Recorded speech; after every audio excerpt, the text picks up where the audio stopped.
The morning sun over Montana had a way of making everything look more honest than it truly was. Its light didn't flatter, didn't soften. It illuminated the cracks in the brickwork, the dust on the windowsill, the unease behind painted smiles. From the highest bedroom window of the Ashcraftoff mansion, Vivienne stood gazing out over Larker Junction, the railroad town that had sprung up like a metal spine through the middle of nowhere.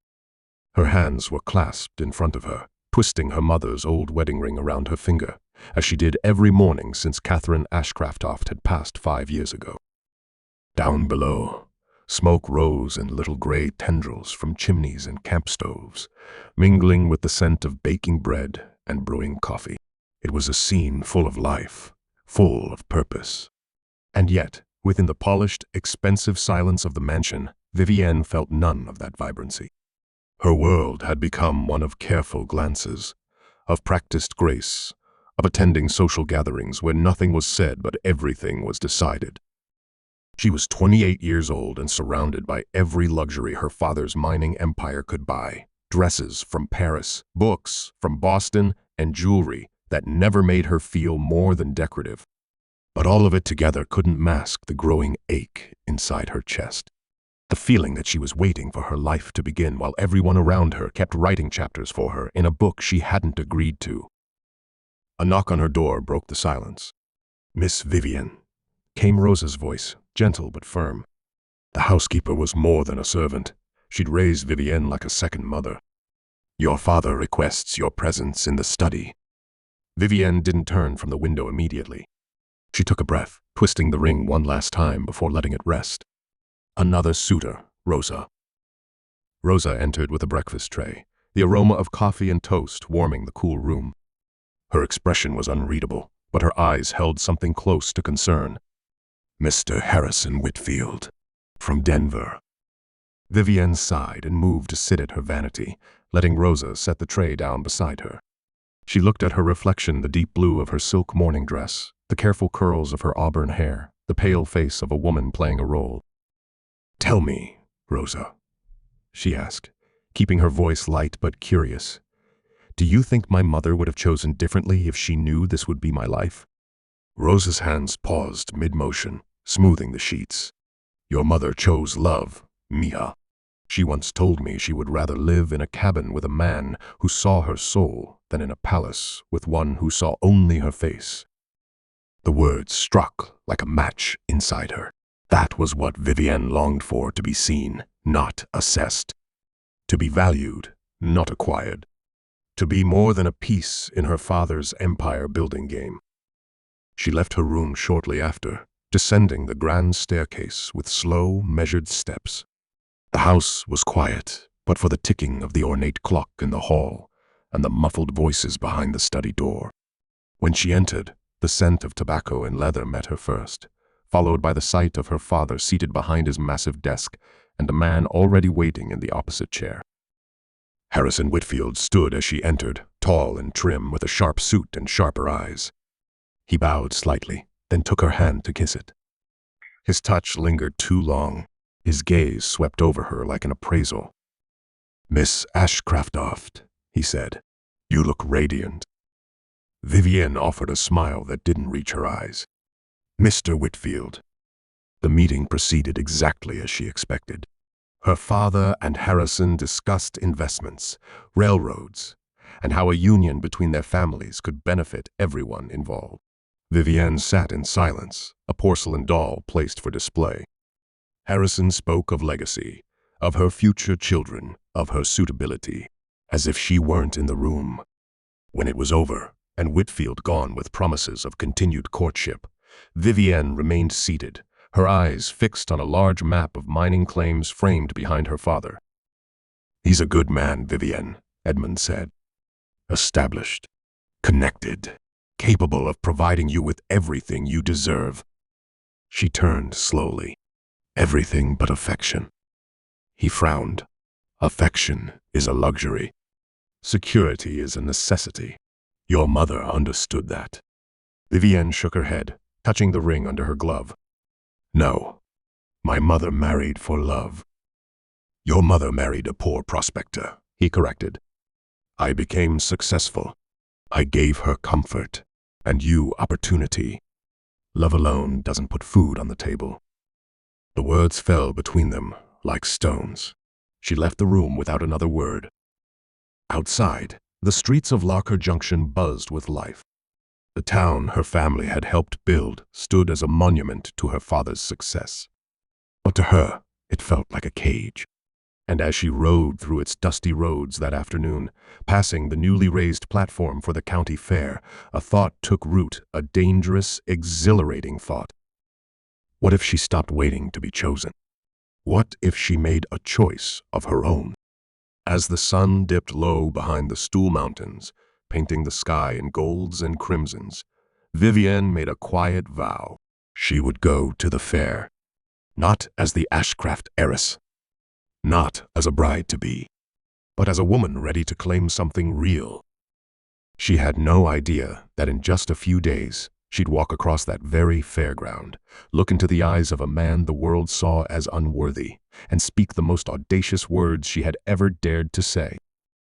Not for money, not for status, but for the chance to build a life she could finally feel in her bones. The Locker Junction County Fair arrived on a crisp October morning, sharp with wood smoke and the scent of roasted corn. From all across the Montana Territory, ranchers, merchants, and townsfolk gathered to mark the end of harvest.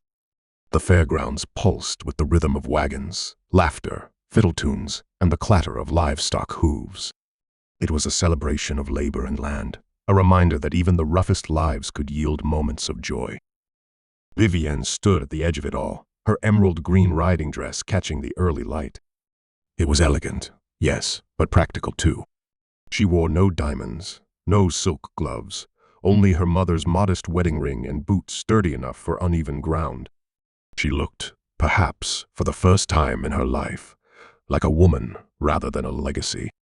The fairgrounds buzzed with life, children darting between booths, their laughter chasing the wind, old farmers swapping stories by the pie stands, women comparing preserves and quilts. It was all so vivid, so immediate, so different from the cold politicking of her father's world. She spotted Harrison Whitfield near the main stage, holding court with territorial officials. He noticed her, of course. He always did. He raised his hat with the entitled air of a man convinced of his ownership over future events. She turned her back to him and walked away, toward the timber pole. The crowd there was thick and loud, drawn by the raw spectacle of strength. Men grunted and heaved, ropes groaned against wooden sledges, and the air stank of sweat and sawdust. Near the edge of the field, she saw him. Tall, silent, impossibly broad. He stood, not with pride, but stillness. The kind of stillness that made everything else seem frantic by comparison. Bo Maddox. He was studying the timber like it had told him a secret. His cotton shirt clung to his frame, and his dark hair curled slightly at the nape of his neck. He moved with deliberation, not flash. When he removed his gloves and tucked them into his belt, Vivienne saw hands built for work, scarred, calloused, reverent. "That's Bo Maddox," came a voice beside her. It was Mrs. Patterson, the blacksmith's wife. "Quiet fellow. Helped my husband all summer. Honest as sunrise. Stronger than most teams of mules." Vivienne nodded, her heart drumming a rhythm she didn't recognize. The kind of rhythm born not from attraction alone, but recognition. Here was someone real. Bo stepped forward.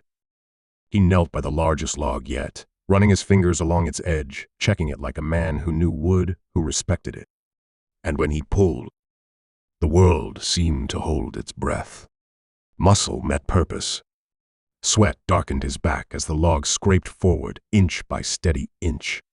The crowd roared as he passed the previous mark, then kept going.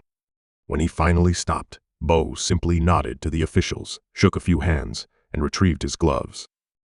Vivienne began to move before she realized she had, as if her feet had decided long ago and were just now informing her. She found him by the edge of the competition, speaking softly to a wide-eyed child, admiring his ribbon. He looked up, and for a moment they simply stood in each other's presence. "Mom," he said, tipping his hat. Her voice nearly caught. "Mr. Maddox." That was impressive. He shrugged. "Just doing what needs doing." Vivienne glanced around. The stares had already started. A woman of her status speaking to a working man was scandalous enough. Doing it in public? A whisper away from ruin. "Still," she asked, "might we speak privately? About a matter of mutual benefit." He studied her, not with the leer of a suitor or the calculation of a businessman, but with quiet caution. "I reckon that depends on the matter." She drew in a breath. The next sentence would change everything. "I have a proposition for you, Mr. Maddox," she said. "I want you to give me strong sons." Silence snapped across the fair like a whip. Heads turned. Someone dropped a cup. A woman gasped. But Beau didn't flinch. He stepped closer, and his voice, rough and low, met her like thunder rolling beneath calm skies. "That's quite an offer, Miss Ashcraft. But I'm thinking you might want more than just sons." Her breath caught. "What do you mean?" His storm-gray eyes held hers. "I mean, I could give you a life you feel in your bones." And just like that, the world tilted. The trouble began on the 6th day. It had been a good morning. Beau had finished reinforcing the eastern fence line. Vivienne was inside, dusted in flour, and trying her hand at cornbread with Rosa's old recipe. The scent of dry sage floated in through the window, carried on a breeze that smelled like hope. Then came the sound of hooves. Not the steady, honest thud of a rancher riding in with tools or trade. No, this was sharper, rhythmic, a performance of arrival.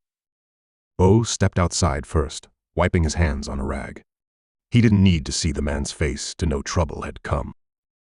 Harrison Whitfield. The silver spurs were polished, the mustache trimmed with surgical arrogance. His coat was tailored too tightly for frontier dust, and his gloves looked like they'd never known rope or saddle.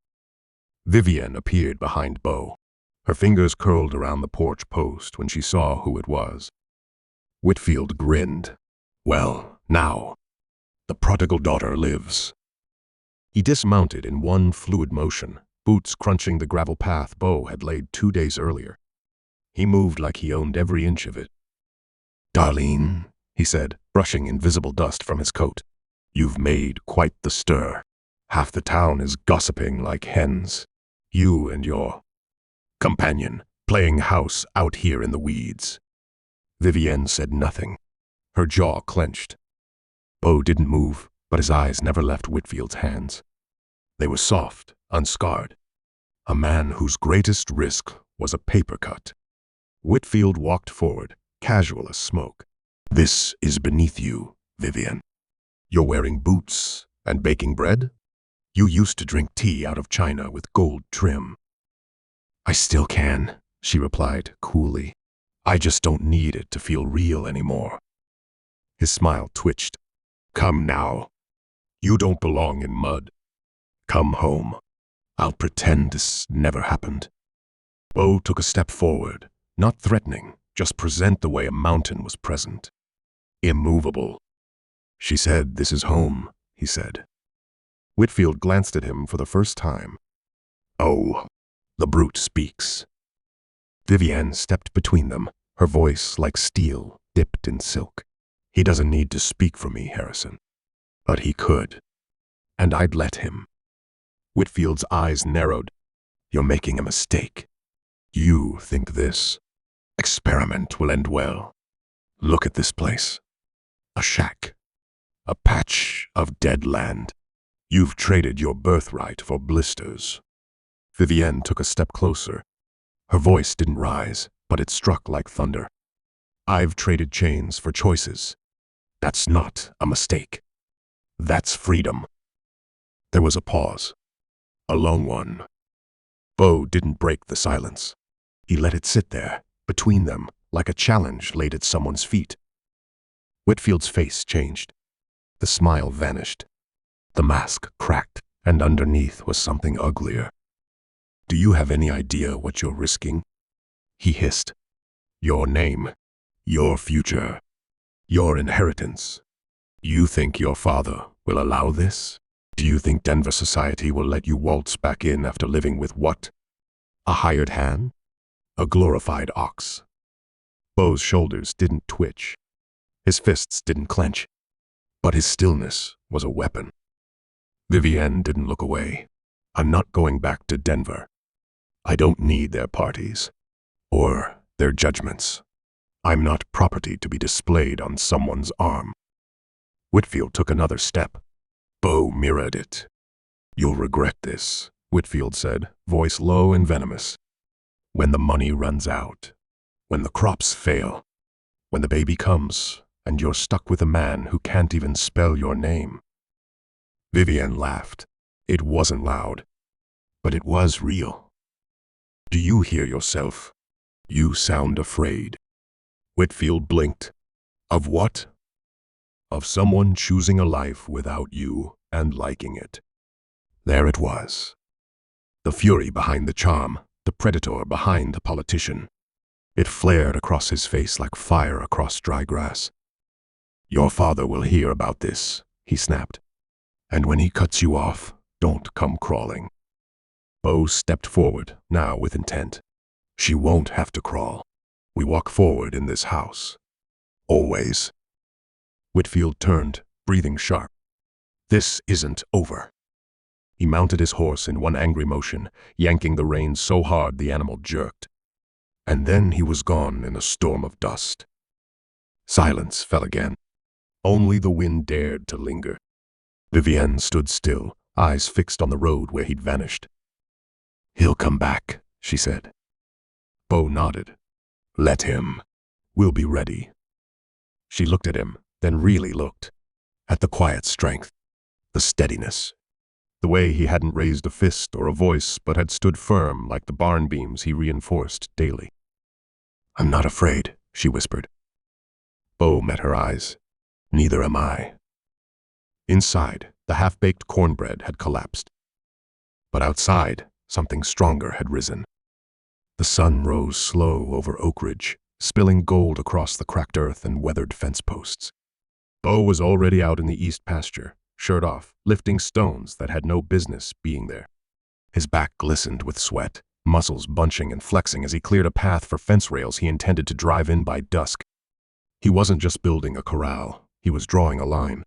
A message to Whitfield, to the world. Vivienne watched from the porch, coffee cooling in her hand, her breath slower than usual. She'd seen power before, men in suits commanding boardrooms, lawyers who talked fast and loud, men with clean fingernails and empty promises. But Beau? He never raised his voice, never pushed. He just worked, and things changed around him. When Beau returned for water, Vivienne handed him the metal cup without a word. "Fence'll be done by sundown," he said, wiping his mouth with the back of his hand. She nodded. "I saw." He looked at her, long enough for her to feel the sun between them, and maybe something more. But before she could find it, hoofbeats cracked the quiet. 2 riders. Beau set the cup down slow. Vivienne's spine straightened. One was the Sheriff Clem Hartley, old and sunburnt with a limp that told stories he never would. The other? Whitfield's ranch foreman, a man named Darren Clove. Tall, sour-faced, and armed with a paper folded tight in his hand. Sheriff Hartley tipped his hat. "Miss Ashcraftoft. Maddox." Beau said nothing. Clove dismounted and tossed the paper on the porch rail. "You've got 30 days to vacate. Foreclosure. Your daddy signed a lion 3 winters back. Whitfield bought the debt." Vivienne didn't touch the paper. "This land was promised to my family. Before banks. Before boundaries." Clove sneered. "Doesn't matter.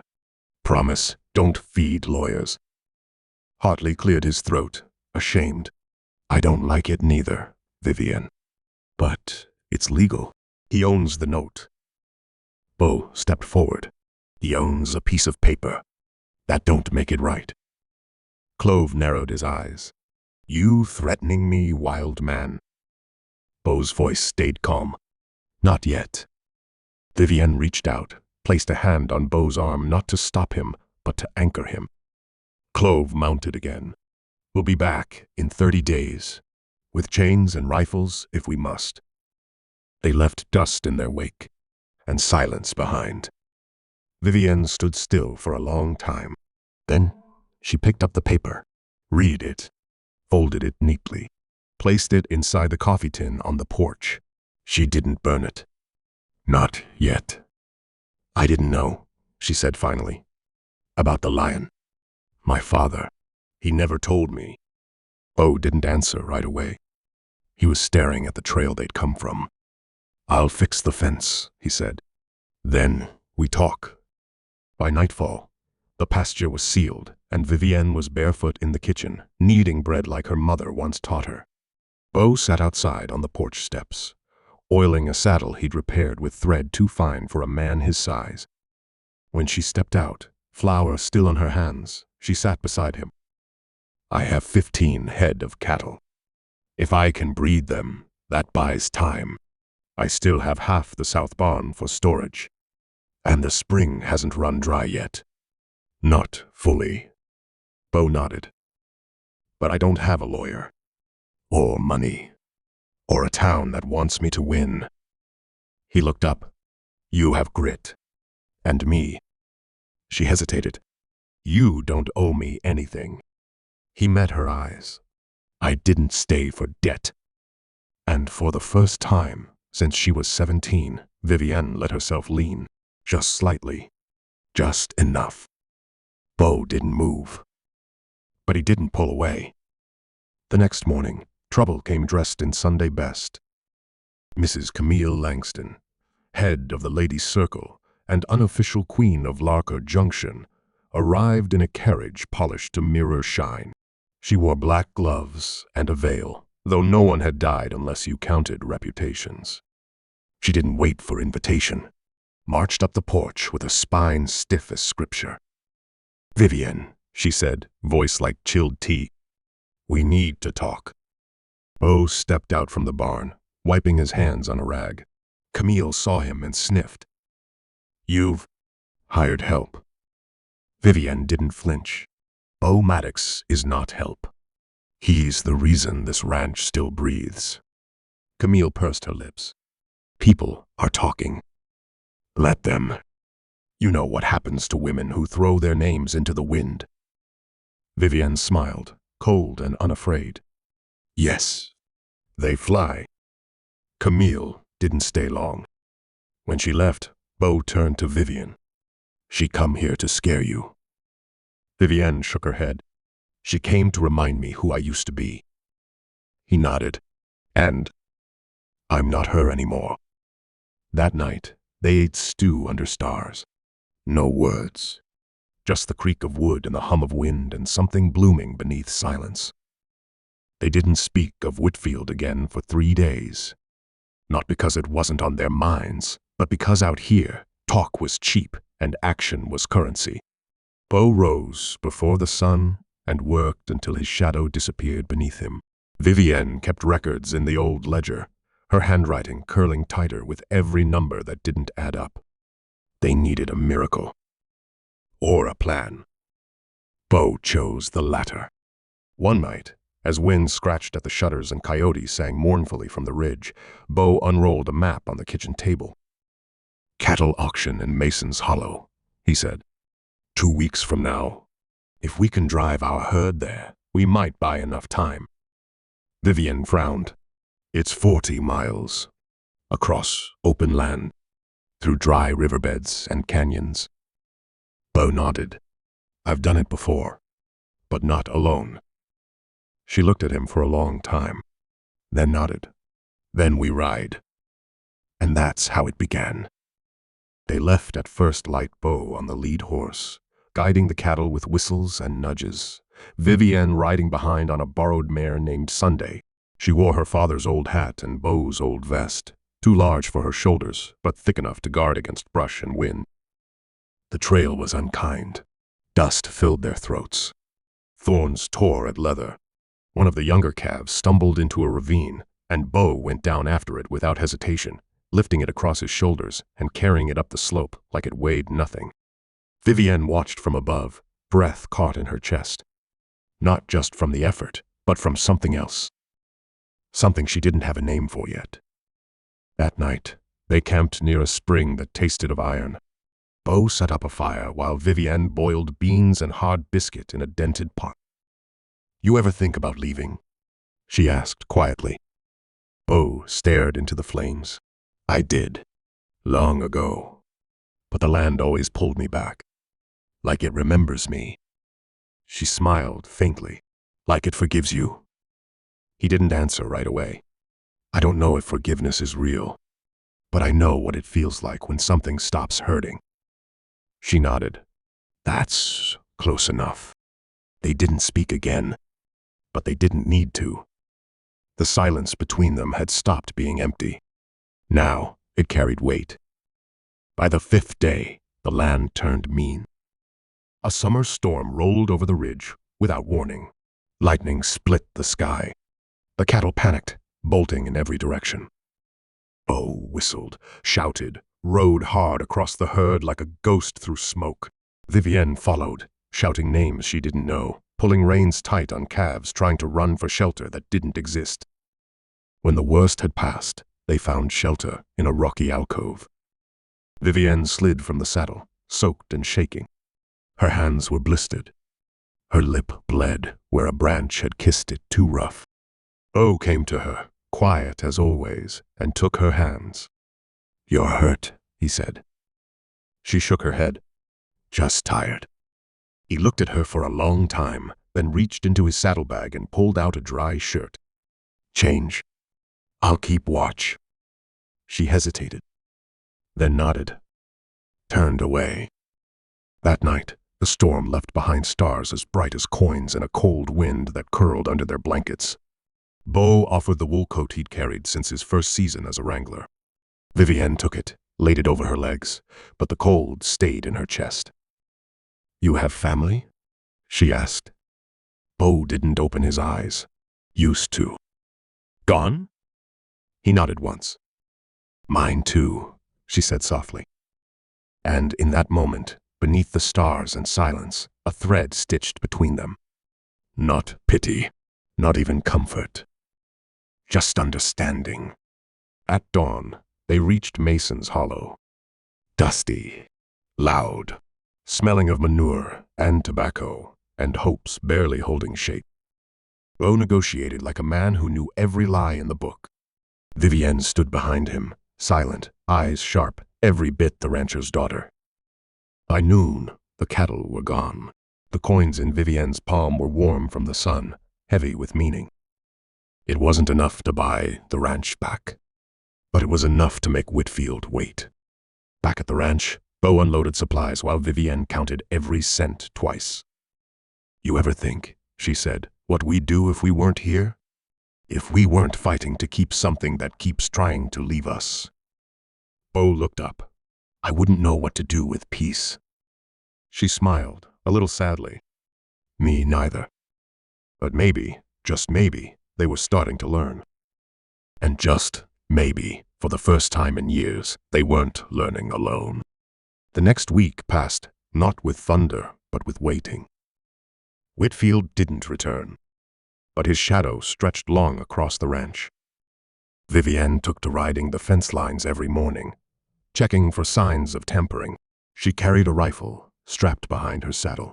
Bo noticed, said nothing.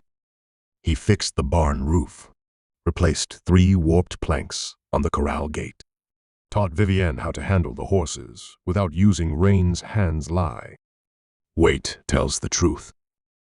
Sometimes she caught him staring at the hills, not like a man dreaming, more like a man remembering.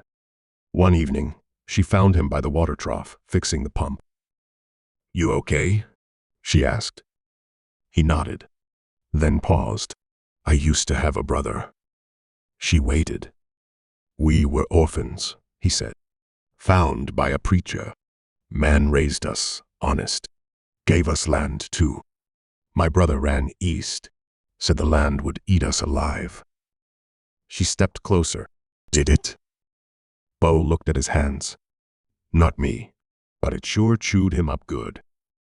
Silence again. Then Vivienne asked, You ever wonder what you'd be like if things had gone differently? Bo didn't answer right away. Then, no, because I wouldn't be here. She didn't smile, but her shoulders relaxed. They ate dinner in the fading light. No tablecloth, no silver. Just beans, hot bread, and silence that no longer needed filling. Bo wiped his hands on a rag. You think Whitfield's really gone? Vivienne shook her head. Men like him don't leave without taking something. Bo nodded.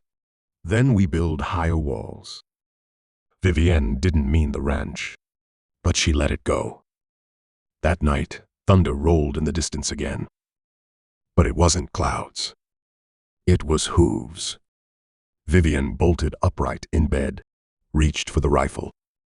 Bo was already outside. 10 riders, lanterns swinging, and in the middle Whitfield, wearing white gloves and a smile. Vivienne stepped onto the porch. Bo was already standing by the gate, arms crossed. Whitfield raised a hand. Evening. Go home, Bo said, calm as dry thunder. Whitfield laughed. Oh, I intend to, but not alone. He pulled something from his saddlebag, a deed. Your father signed this before he died. Debt unpaid. This ranch is mine. Vivienne froze. That's a lie. Whitfield shrugged. Law won't care. Ink is real. And come Monday, so am I. Bo stepped forward, boots thudding like war drums. This land doesn't answer to paper. Whitfield smiled. Maybe not, but the sheriff does. Then he turned to Vivienne. You've got 3 days. After that, I bring chains. He rode off, his men trailing like hungry wolves. Back in the house, Vivienne sat shaking. Bo poured her water. She didn't drink. He'll do it. Bo nodded. She looked at him, eyes blazing. Then we burned the paper. Bo didn't flinch. Won't stop him. Her voice broke. Then what will? He looked away, standing taller than fear. She swallowed. I don't know if I can. Bo met her gaze. Then I will. Until you can. And in that moment, something shifted. Not the land. Not the law. But her. Over the next 2 days, the ranch turned into something else. Bo reinforced the gates, moved tools closer to the house, taught Vivienne how to shoot standing, crouched, mounted. She learned fast, focused, not to kill, but to protect. They rode the southern trail twice, marking every rock, every echo. Whitfield would come from that way. He liked drama, like a man playing villain in his own play. And Bo? Bo didn't play. He prepared. The night before Monday, Vivienne couldn't sleep. She sat on the porch, Bo beside her. No stars tonight, she whispered. Storm's coming. She looked down. What if we lose? Bo didn't speak for a long time. Then we lose with our boots on. Standing. And for the first time since her father died, Vivienne believed she might not be alone in the losing. Bo woke before the sun. He moved quietly through the house, checking locks, oiling hinges, loading the rifle. Vivienne was already outside, hair tied back, wearing her father's old coat. It didn't fit her well, but it made her feel less like a girl and more like someone worth listening to. The morning was too still. Even the crows stayed silent. Bo handed her the second rifle. You keep that close, he said. If they cross the fence, you fire. She nodded. Her fingers shook a little, but her eyes didn't. By mid-morning, dust rose on the southern trail. 10 men again. Whitfield at the front. This time, no smile, just cold certainty. He dismounted before the gate.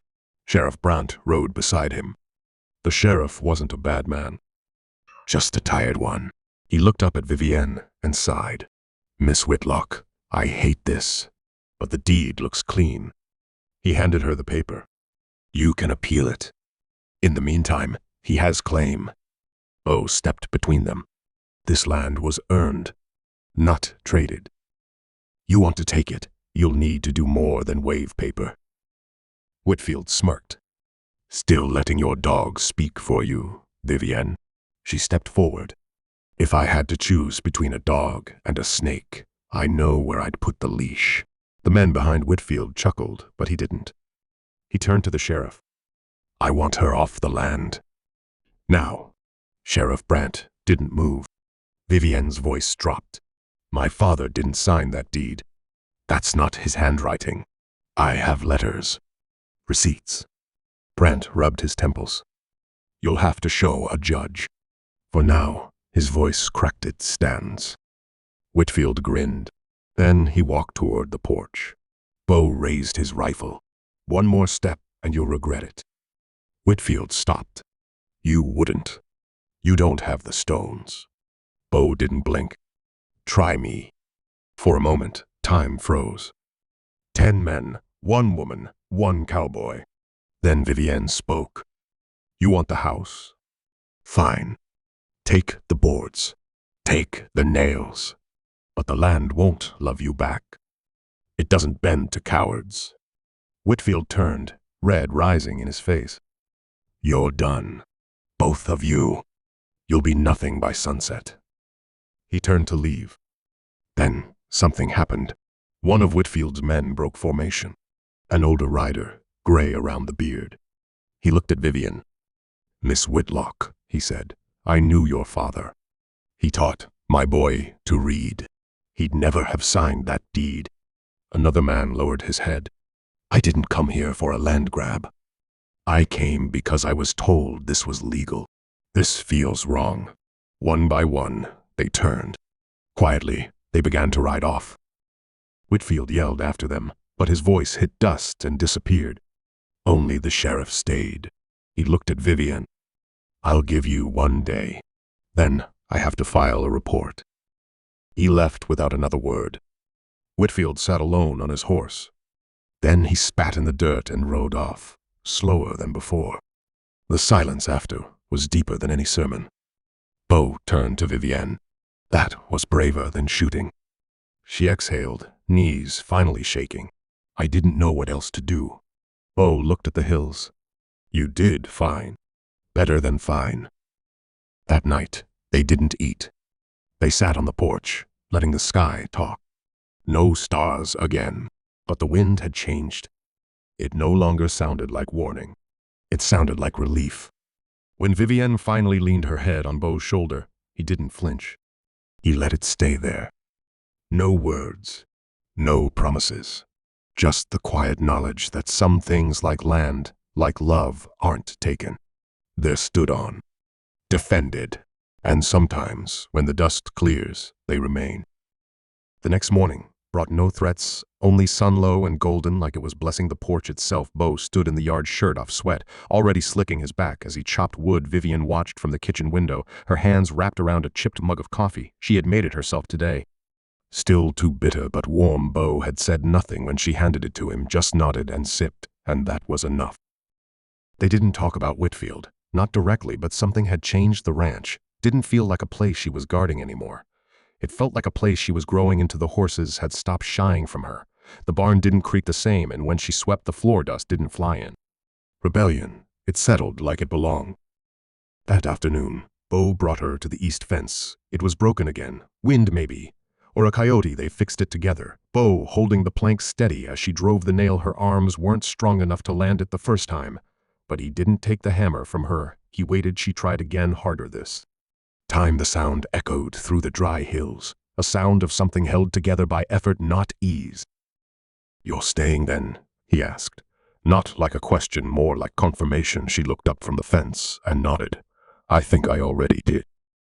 Later, They rode out past the old creek bed, the one that dried in summer, but still held frogs in the spring. They found a tree fallen by lightning long ago, dismounted and ran his hand along the bark, still smooth beneath the blackened edges. This was the first tree my father taught me to tie a rope. Swing to, he said. Vivienne watched him kneel by the roots, as if remembering something not lost, but buried. She didn't speak, just let the silence hold him. That night, she cooked stew, her father's recipe, the one she had avoided for months. It didn't taste the same, but Beau ate 2 bowls and asked for more, then washed the dishes without being asked. The moon was low when they stepped outside, wind brushing past their shoulders as they leaned on the railing. Side by side, not touching, but near enough to feel real. Beau broke the silence with something soft. My brother used to say, "You know you belong somewhere when the quiet doesn't scare you anymore." Vivienne tilted her head toward him and said, "Then, maybe I'm starting to belong." He didn't reply with words, just reached into his coat and handed her something folded and worn, a map of the valley, hand drawn with trails marked and stars sketched in charcoal. "That's where the water runs after heavy rains," he said, pointing, "and here's where the deer hide come October." She held the map like it was gold, because to her it was more than paper. It was history, shared trust, extended, the kind of gift that meant stay as long as you need, no questions asked. They didn't speak of tomorrow. Not yet. The night was enough. As Beau turned to head inside, Vivienne stayed a moment longer, breathing in the scent of dust and firewood, and something else rising inside her. Not fear, not anymore, but a calm readiness. For the first time since burying her father, she felt the earth beneath her feet as something that could hold her, not because she had earned it or inherited it, but because she had chosen it, and it had not rejected her. And that was the beginning of something neither of them had words for yet. But they would find them. Together. The days after settled into rhythm, not the kind marked by clocks, but by the way dust rises after hooves pass, and the way coffee cools before the second sip. Vivienne rose with the sun, now no longer startled by the morning quiet. Beau would already be outside, sometimes fixing a egg. Hinge, never rushing, never loud. She found comfort in that. One morning, she took a brush to the old mule, hadn't been touched in weeks. The creature eyed her suspicious at first, but stilled under her hands as she worked burrs from its coat. Her father used to say, "Animals know who's lying," and Vivienne had stopped lying to herself lately about what she feared, about what she hoped, about why she stayed. Beau watched from the stable doorway, his hat low over his eyes. He didn't say anything until she finished. Then he said real soft, "He likes you." And she smiled in a way she hadn't in months, open, unguarded. The land, too, seemed to shift, as if responding to her presence. The chickens laid more regularly, the roof stopped leaking, even the wind carried less bite, as if whispering you made it, "You're still here." One evening, a storm rolled in from the west. Not a mean one, but enough to make the shutters groan. Beau brought in the lanterns. Vivienne pulled her father's quilt from the trunk. They sat at the table, as rain tapped out a slow rhythm above them. He poured her the last of the good tea. She handed him a slice of cornbread. Neither spoke of the past, but it hung there between them, not as weight, but as thread weaving them into the same cloth. "Do you miss the road?" she asked. Finally, he looked at her the way someone looks at a road before turning off it sometimes. "But I think I was always heading here, just didn't know it yet." She nodded, understanding that in her bone. Later, by firelight, he told her about his brother, the one who died before the war ended, about the silence that followed him. After that, how he rode through towns and didn't remember names, only faces. How he once slept under a bridge in Kansas and dreamt of a porch like this one. Vivienne listened, not just with ears, but with her whole body, leaning into the pauses, into the ache between words. She didn't offer comfort, only presence, and that was enough. That night, as the storm moved east and the fire dwindled low, placed another log on the embers, not because they needed the heat, but because the night felt like it deserved a little more light. He looked at her, then like really looked, and said, "If I built you a porch swing, would you use it?" She didn't laugh or blush. She just said, "Only if you sit beside me." And that was how promises were made in that house, not with rings or grand words, but with quiet offerings of time and wood. The next day, he began cutting lumber, measuring with care. She sanded the edges, painted the frame the color of dried sage. They hung it together from the beam under the eaves, and when she sat on it that first afternoon, it creaked once, then held steady. Bo sat beside her, their boots almost touching their hands. Not quite, they didn't swing fast, just let it move with the wind, and when the sun dipped below the ridge painting the sky in apricot and rust, she said, "This feels like something worth keeping," and Bo nodded. Neither of them said the word home, not yet, but they were closer to it than they'd ever been. And the land, for once, was quiet, not in warning, but in blessing. By the time autumn bled into the hills, the days had grown quieter, not in absence but in fullness. Mornings came with frost on the rails, evenings with smoke curling slow from the chimney. Vivian had learned the sounds of the land, each creak of floorboard, each call of the morning dove, every crackle in. The fire no longer startled her, it grounded her. She read again now, the books her father left behind, stacked crooked in a cedar chest, novels about men who rode too far and women who waited too long. She underlined phrases that reminded her of Bo, not in their words, but in their weight. She would leave the books open on the table, and when she came back sometimes, the pages had turned like the wind, or maybe like him. Bo was the same, but steadier now. He still rose before the sun, still fixed what was broken, still said little, but his silence was no longer armor. It was offering. He began carving again, two small things from cedar buttons. Handles. One afternoon he handed her a comb, smooth, polished. She ran it through her hair every evening after that. Then one morning, a letter came, the kind folded three ways, with dirt still clinging to the corners, the postmark smudged. Bo read it at the porch table, his eyes scanning slow, his jaw tight. When he finished, he set it down flat and said he needed to go. 3 days ride north. A friend was in trouble, not the kind you can fix with money. Vivienne didn't ask what kind. She only packed bread, jerky, 2 shirts, and stitched the satchel shut. Her hands moved without shaking. She looked up and said, "Be careful." Bo touched her cheek only once with his calloused fingers and said, "I'll be back." He didn't promise when, and she didn't ask.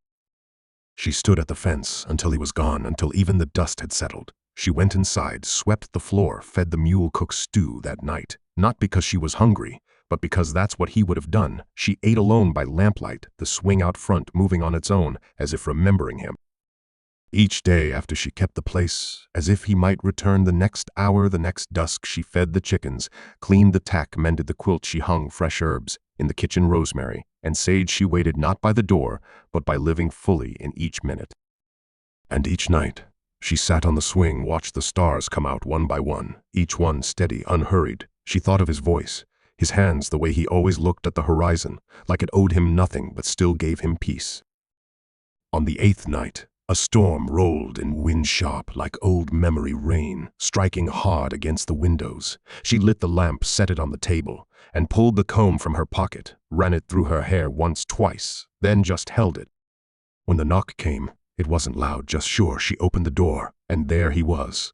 Wet, tired eyes, soft, his hat in hand. No words, only presence. She stepped aside, and he stepped in. She closed the door behind them, and for a while they said nothing. Then Bo looked at her like a man returned from far further than miles, and said, "I told you I'd be back." And Vivian replied, "I know." And that was it. That was enough. The next morning brought a slow gold light, the kind that spills gently through windows and rests on wooden floors. Bo stood at the stove frying eggs, while Vivian sliced apples thin over the sound of the skillet. There was no need for talk.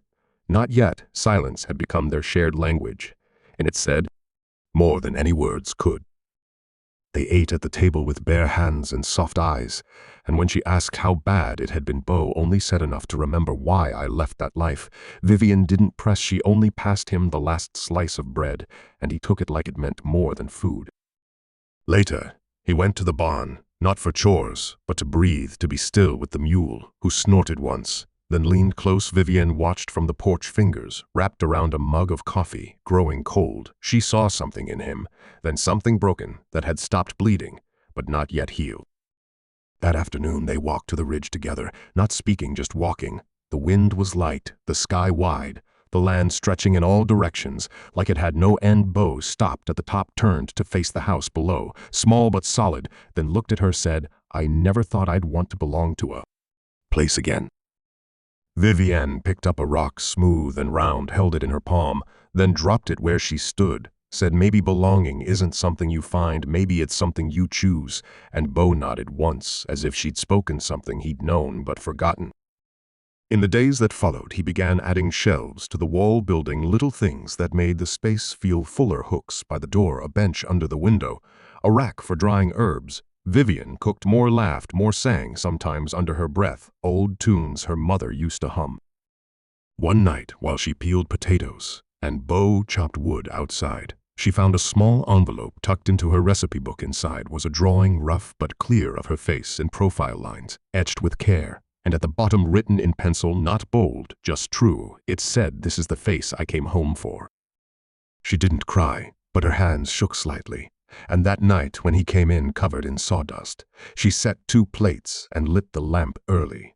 She didn't mention the note, he didn't ask, but they both knew the air had changed.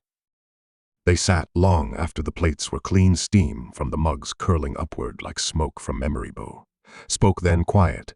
"I used to think love was for people who didn't know better, but now I think maybe love is what makes us better." Vivian replied, "Maybe it's what keeps us still." Outside, a swing creaked once, then stilled as the wind paused. The fire burned low and steady between them, and the night held its breath, as if even the dark was listening.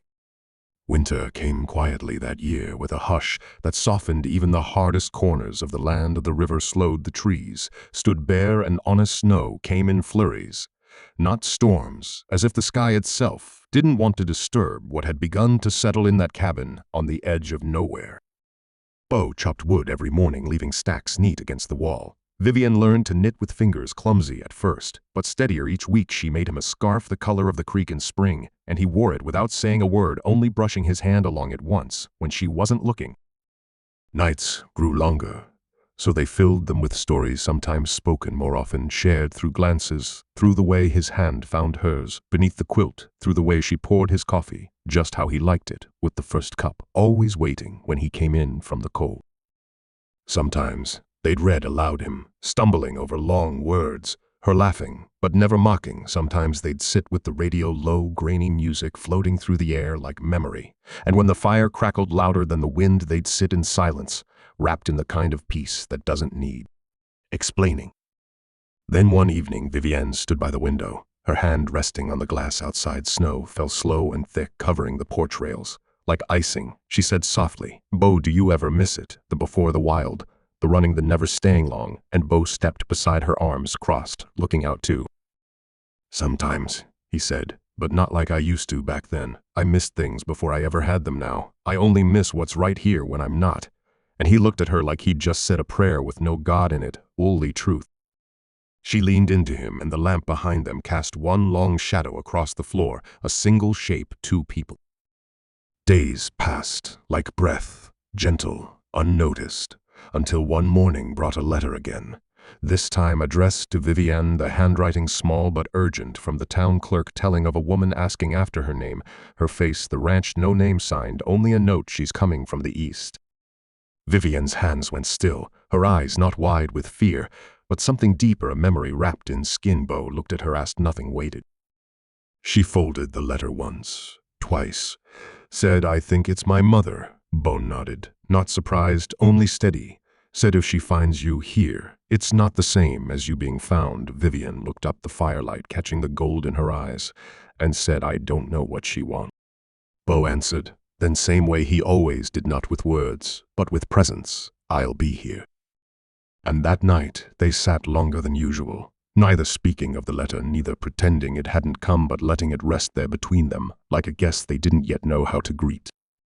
The wind outside howled against the walls, but inside the cabin held a silence, not empty, not afraid, just waiting, just ready. 3 days later, the wind brought more than snow. It carried the sound of hooves, light but certain. A wagon creaked down the trail, not fast, not loud, just sure, the kind of sound that belonged to someone who had traveled far without rushing, someone who knew they would be seen before they knocked. Vivienne stood on the porch, her scarf wrapped twice, her fingers cold despite the gloves beside her. Bo said nothing, just stood still with her, and when the wagon came into view and the driver pulled the reins, it was as if the wind itself paused to watch. The woman who stepped down wasn't tall, but she stood like someone who had once taught the world to kneel. Her coat was plain, her boots worn, her eyes sharp, the kind of sharp that used to cut and now only remembered how. She looked at Vivienne and didn't smile, didn't speak, just stared long enough to make the snow seem louder. Then she said, "Vivienne Lynn," and Vivienne nodded yes, but didn't step forward. Bo didn't move either, not as a threat, just as a presence, the kind of presence that says this space is no longer empty, this woman no longer stands alone. The woman spoke again. "I heard you were working for a man now. Looks like you married him, or worse." Vivienne's jaw clenched, but her voice was steady. "I'm not working for anyone, and I'm not owned, not by him." That made the woman blink just once. Then she said, "I didn't come to fight," and Vivienne answered, "I didn't come to run."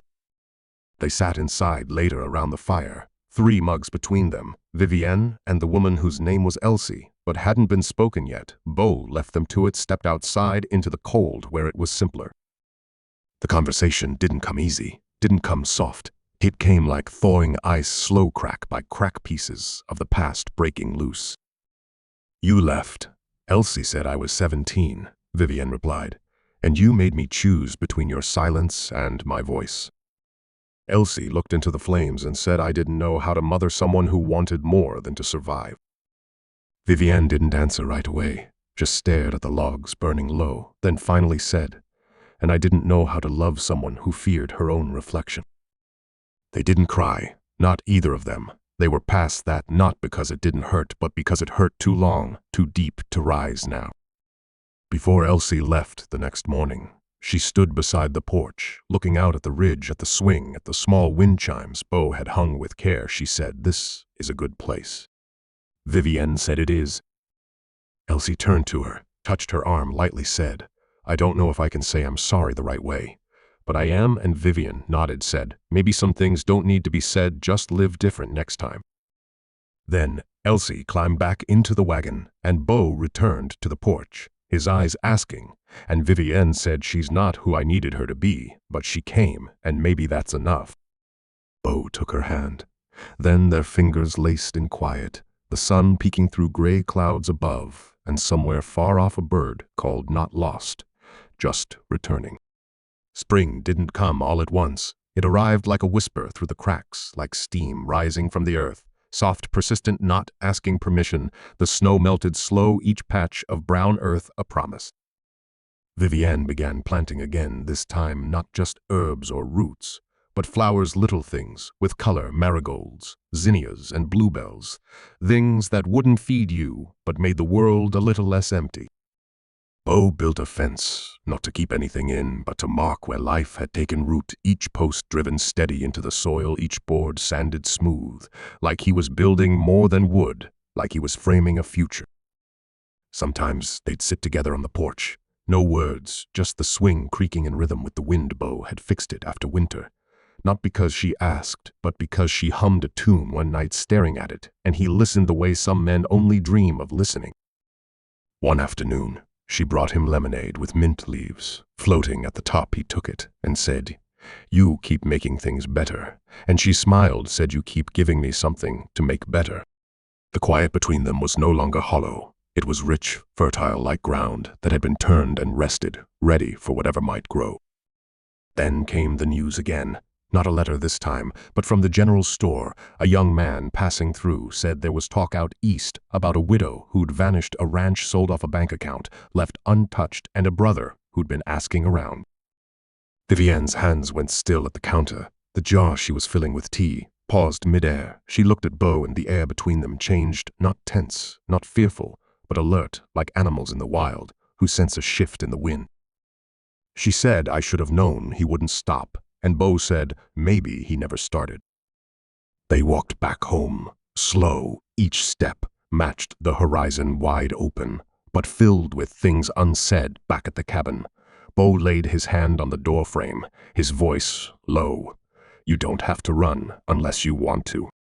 Vivienne leaned against the post, her eyes tired but clear. "I don't want to run, but I might need to stand." And Bo nodded, said, "Then I'll stand beside you."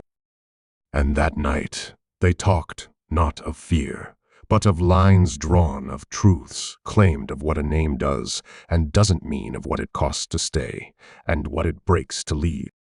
She whispered, I used to think love was safety now. I think it might be courage, Bo answered. I never knew what love was, but if it means this, if it means standing still while someone else finds their voice, then I'm all right with it. Outside, the stars burned steady, and somewhere beyond the ridge, a coyote called not lonely, just alive. When Harrison Whitfield finally arrived, he didn't come like a storm or a thunderclap. He came like a shadow behind the sun, polite, polished with boots, too clean for this kind of dirt. His wagon carried no dust, and his voice carried no warmth. He stepped down outside the general store, nodded at a few men, tipped his hat, and asked, has anyone seen a woman named Vivienne Lynn? His words quiet but precise, the kind of voice used in courtrooms and contracts, not kitchens and prayers. Word reached the cabin before he did. Vivienne was on the porch when she heard it, the way a deer hears the snap of a twig. Not fear, not surprise, just a knowing. Bo was chopping wood. He stopped mid-swing when he saw her face. He set the axe down, walked over, and stood beside her. No words, just presence, the kind that doesn't ask, what do you need, but says, I'm already here. When the buggy came around the ridge, Vivienne didn't flinch. She stepped down from the porch, her boots firm in the soft earth. The air was warm now, the snow all but gone, the sky wide open like a vow. Harrison didn't look like a villain, just a man used to control. His coat was fitted, his eyes calculating. He said, you left me with a mess, and Vivienne replied, I left you with yourself. That's not the same. He looked at Bo for a moment, then back at her, and said, and this is your answer. And she said, this is my life. Not an answer, not a defense, just a truth. Harrison sighed, not in defeat, but in realization. He said, the world will find you eventually. Vivienne, you know that. And she replied, let it find me where I stand, not where I hide.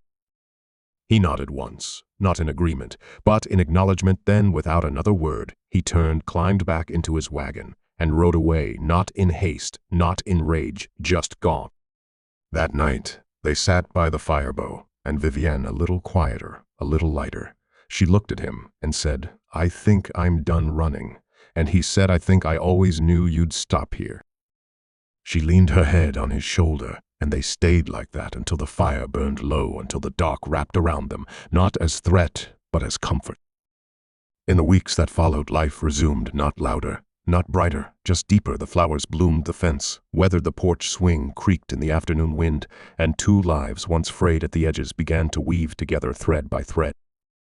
She never unpacked everything, not every trunk, not every pain, but enough to make the cabin feel like home, enough to let silence feel like peace. Bo never asked for more, never demanded a promise or a label. He just kept showing up in small ways, fixing hinges, growing tomatoes, watching her the way land watches, sky patient, steady, full of wonder. And some nights, when the moon hung low and the stars blinked like secrets, Vivienne would step outside, wrap her shawl around her, and look toward the ridge where once she had arrived, frozen and alone, and now stood warm and whole. They never had a wedding, no rings, no altar, no preacher, just 2 cups of coffee one morning, and a glance that said, we're already here, we've already chosen. And when strangers passed through town asking about the big cowboy, and the quiet nurse folks would smile and say, oh, you mean Bo and Vivienne? They're the ones who made that place into something again. They're the word of a story you tell when you forget that love can grow from silence and stay because of kindness. And somewhere out there, in the soft hush of wildflowers and wind, an old swing still creaks a little. Not from age, but from memory, holding a story that didn't begin with love, but became it anyway.